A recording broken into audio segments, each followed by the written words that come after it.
going, everybody? We're getting ready to split some wood here. It's pretty windy and chilly, but tomorrow is going to be 10 degrees colder, so we're probably about in the mid-30s right now. So I want to get this done before any more snow or anything like that.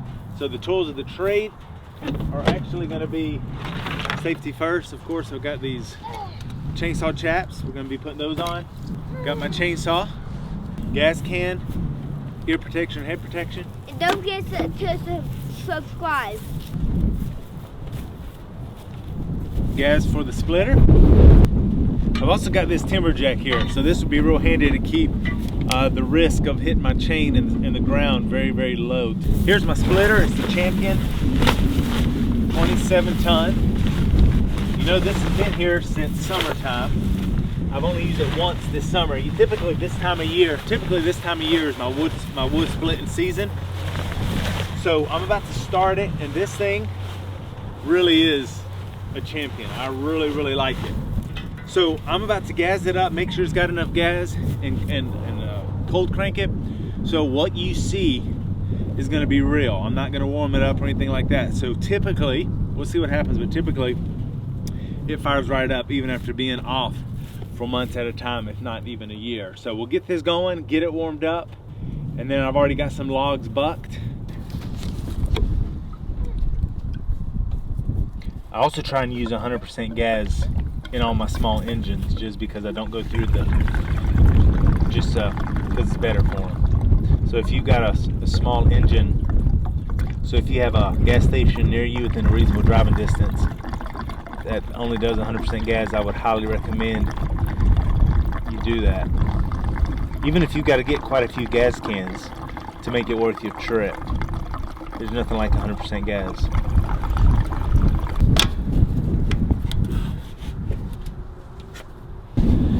Okay, so turn my fuel shut off on rather. Let's see how many pulls this takes, okay?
Well, because I said that my lock splitter starts up each and every time with no problem, it took me about 15 minutes to get it started. That's the longest it ever took.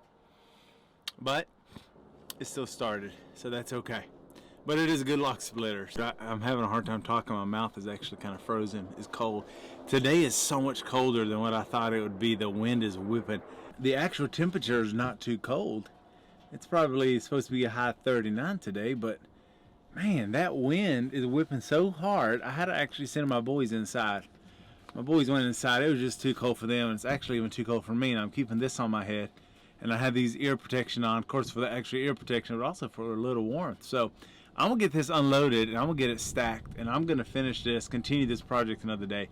It's just too miserable being out here in this whipping wind. So, man, I feel like I went to the dentist and I got a shot. I'm having a hard time talking.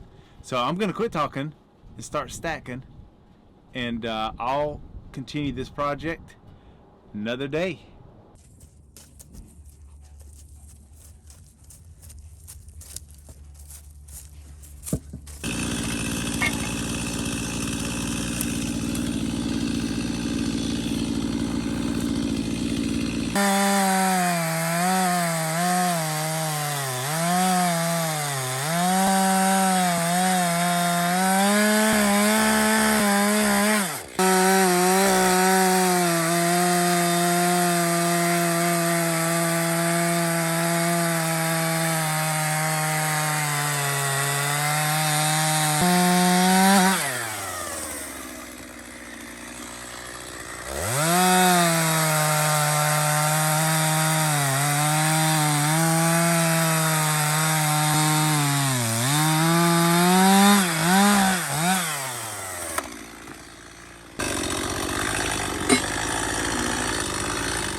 Okay, we have everything bucked now out of this pile. So bucked into nice size pieces. I had this steel MS-271 there on the ground I was using yesterday, and it's kind of struggling. I found myself kind of going through like a sawing motion to get through it. I sharpened the chain, my bar just kept smoking really bad. So I checked the air filter, it was pretty dirty, so I ordered another one.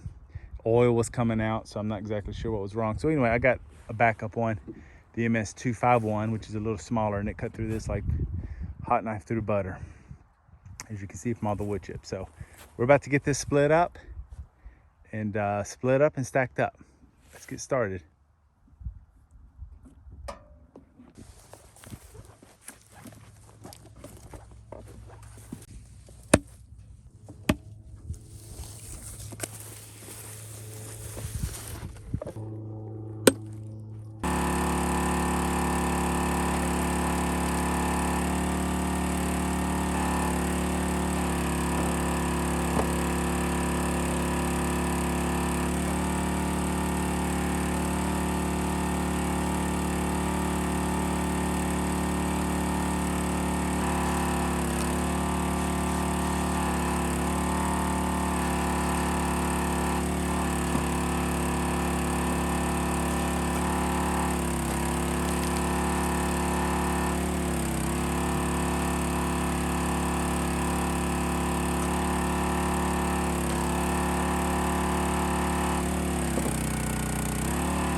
I do like to split my wood pretty thick. If you can see it like this.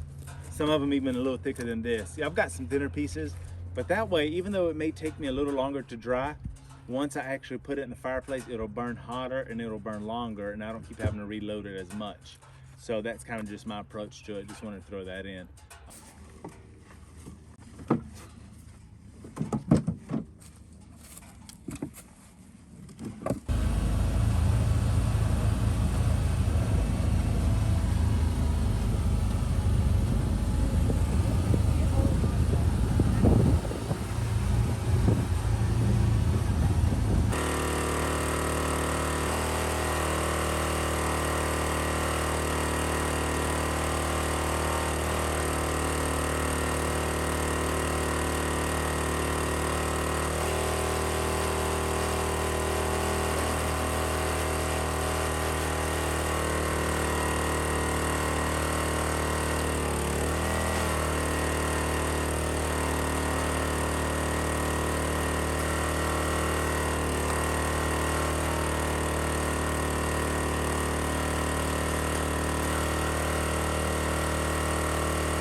Okay, we just wrapped it up. We finally found that last log. That's always seems to evade you.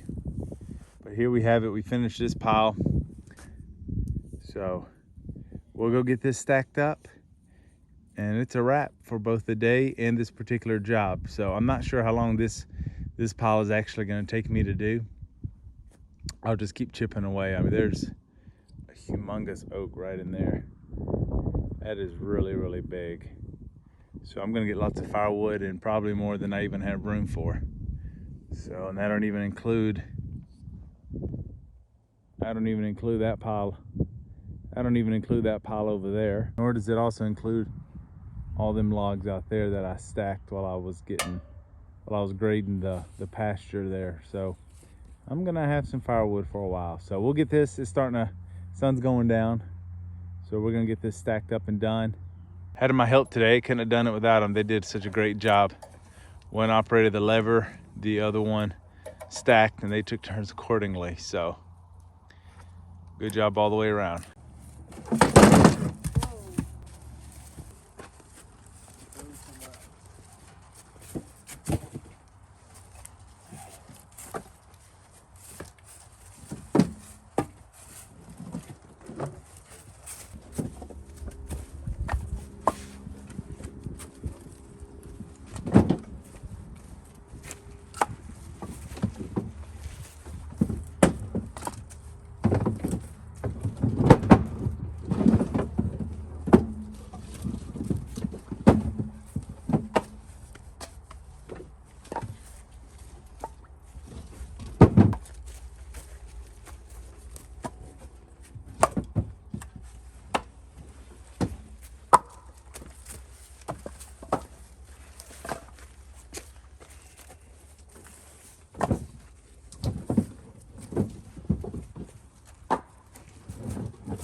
right, it's kind of neat to be able, you can see such a clear difference between the cured pieces versus the ones we just stacked this past few days and today. Sometimes when I get really gnarly, awkward, wide pieces that aren't stackable or really short and stumpy, just put those on top of the other ones just so they don't mess things up. So my cycle is to actually split wood in the winter. I don't have bugs, mosquitoes, and gnats all over my face, so that's kind of the cycle I started. So I let it cure all summer or more, depending on how harsh of a winter we have, and then I stack fresh wood.